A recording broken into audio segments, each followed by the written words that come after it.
প্রাচীন গ্রিসে মানুষ বিশ্বাস করত সমুদ্রের দেবতা পোসাইডন যখন রেগে যান তখন তিনি তার ত্রিশূল দিয়ে মাটিতে আঘাত করেন আর তাতেই কেঁপে ওঠে পৃথিবী। আবার পশ্চিম আফ্রিকায় বিশ্বাস করা হতো পৃথিবী এক বিশাল দৈত্যের মাথার উপর আছে, দৈত্যটি মাথা নাড়ালেই ভূমিকম্প হয়। কিংবা নর্স মিথোলজি, যেখানে বিষধর সাপের বিষ থেকে বাঁচতে দেবতা লকি যখন নড়াচড়া করেন তখনই মাটি কাঁপে। এগুলো সবই ছিল গল্প, কিন্তু বাস্তবতা গল্পের চেয়েও অনেক বেশি ভয়ঙ্কর। বিজ্ঞান বলছে আমাদের পায়ের নিচে শিলাস্তরে জমে থাকা বিপুল শক্তি যখন হঠাৎ মুক্ত হয় তখন ভূত্বক ক্ষণিকের জন্য কেঁপে ওঠে। এই কম্পন কয়েক সেকেন্ড থেকে শুরু করে 8 থেকে 10 মিনিট পর্যন্ত স্থায়ী হতে পারে। অনুকল্পের আজকের এই ভিডিওতে আপনাদেরকে স্বাগত।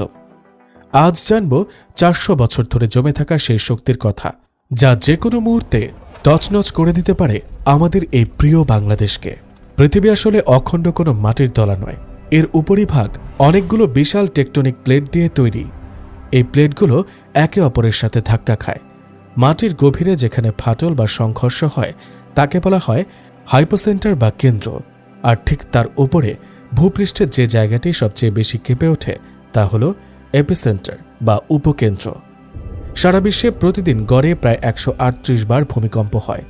এর বেশিরভাগই আমরা টের পাই না, কিন্তু যখন রিক্টার স্কেলে এর মাত্রা বাড়ে তখনই ঘটে বিপত্তি।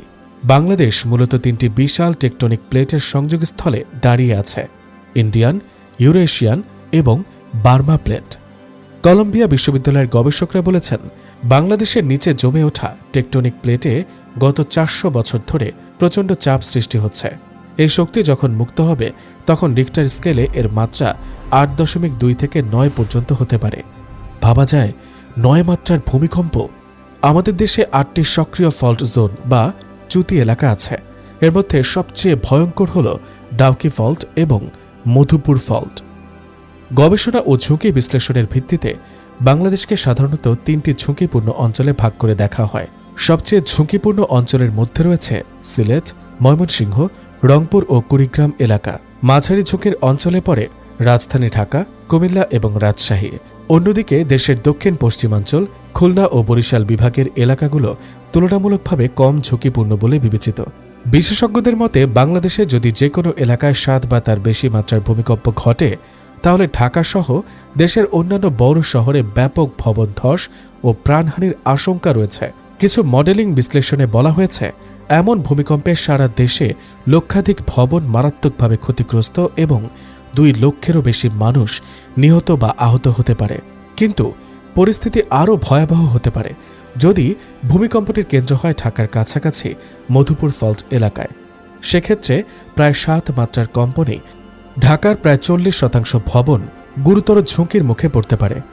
চরম পরিস্থিতিতে হতাহত হতে পারে 2 থেকে 3 লক্ষ মানুষ এবং লাখ লাখ মানুষ অবরুদ্ধ হয়ে পড়ার আশঙ্কা রয়েছে।